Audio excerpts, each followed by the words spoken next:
বিশ্বজুড়ে সামরিক খাতে ব্যয় বাড়ছে রেকর্ড হারে। সুইডিশ গবেষণা সংস্থা সিপ্রির তথ্য মতে 2024 সালে বিশ্বজুড়ে সামরিক খাতে ব্যয় দাঁড়ায় 2718 বিলিয়ন মার্কিন ডলার, যা গত বছরের তুলনায় 9.4% বেশি। এই বৃদ্ধি 1988 সালের পর সর্বোচ্চ।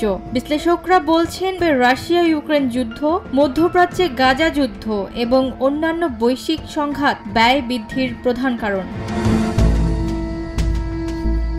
এবার দেখা যাক 2024 সালে সামরিক খাতে ব্যয় করার শীর্ষ 10 দেশের তালিকার শীর্ষে রয়েছে যুক্তরাষ্ট্র। খরচ করে 99,700 কোটি ডলার, যা মোট বিশ্ব ব্যয়ের 37%।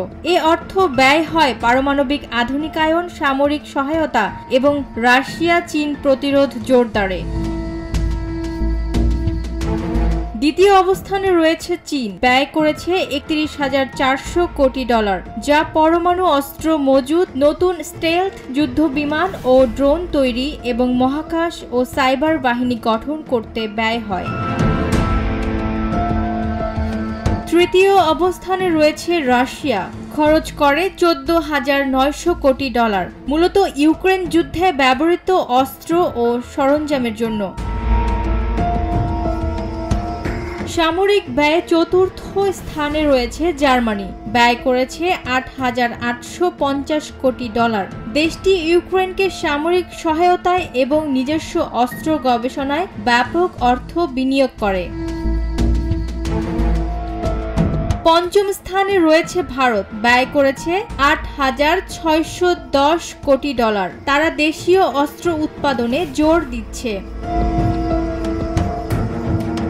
ষষ্ঠ অবস্থানে রয়েছে যুক্তরাজ্য, ব্যয় করেছে 8,180 কোটি ডলার। গত এক দশকে তাদের সামরিক ব্যয় বাড়ে 23%।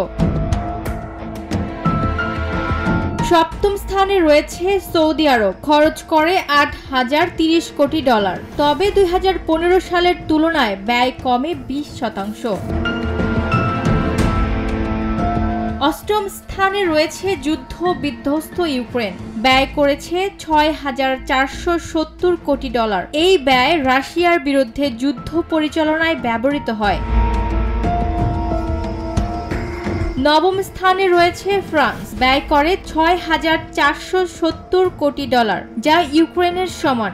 এক বছরে ব্যয় বাড়ে 6.1%। দশম স্থানে রয়েছে জাপান, ব্যয় করে 5,530 কোটি ডলার। বিশ্বের অনেক দেশে এখন যুদ্ধের প্রস্তুতির নামে সামরিক খরচ বাড়ছে। যেখানে দরকার শান্তি ও সহযোগিতা, সেখানে বাড়ছে অস্ত্রের প্রতিযোগিতা।